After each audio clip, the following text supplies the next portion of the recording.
ಬೀದರ್ನಲ್ಲಿ ಸಿಲಿಂಡರ್ಗಾಗಿ ಏಜೆನ್ಸಿಗಳ ಮತ್ತು ಗ್ರಾಹಕರ ನಡುವೆ ವಾಗ್ವಾದ ನಡೆದಿದೆ. ಇಸ್ರೇಲ್ ಇರಾನ್ ಯುದ್ಧದ ಹಿನ್ನೆಲೆ ಬೀದರ್ನಲ್ಲಿ ಮನೆ ಬಳಕೆಯ ಗ್ಯಾಸ್ಗೂ ಬಿಸಿ ತಟ್ಟಿದೆ.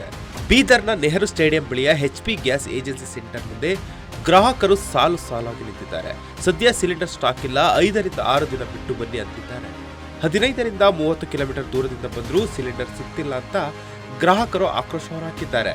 ಬುಕಿಂಗ್ ಮಾಡಿದ್ರೆ ಗ್ಯಾಸ್ ಕೊಡ್ತಿಲ್ಲ, ಬ್ಲಾಕ್ನಲ್ಲಿ 1200 ರಿಂದ 1300 ಕೊಟ್ರೆ ಸಿಗ್ತಿದೆ.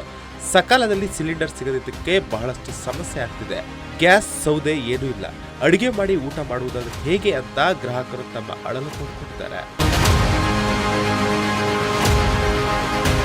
ಇಲ್ಲಿ ಖಾನಾಪುರ ಗ್ರಾಮ ಅಂತಿದೆ, ಅಲ್ಲಿಂದ ಹಳ್ಳಿನೂ 30 ಕಿಲೋಮೀಟರ್ ದೂರದಿಂದ ಬಂದಿದೆ ಸರ್. ನಾವು ಕೆಲಸ ಬಿಟ್ಟು ಇಲ್ಲಿ ಸಿಲಿಂಡರ್ ತಗೊಳಕ್ಕೆ ಬಂದಿದೆ, ಲೈನಿಗೆ ಬಂದಿದೆ. ಬಟ್ ಬುಕಿಂಗ್ ಮಾಡಿದವರು ಸಿಲಿಂಡರ್ ಇಲ್ಲ ಅಂತ ಹೇಳ್ತಾರೆ ಅವರು.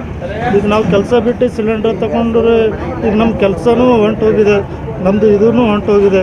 ನಾವು ಹೆಂಗೆ ಬದುಕಬೇಕು ಸರ್? ಈ ಥರ ಆದ್ರೆ ನಾವು ಹೆಂಗೆ ಬದುಕಬೇಕು ಸರ್?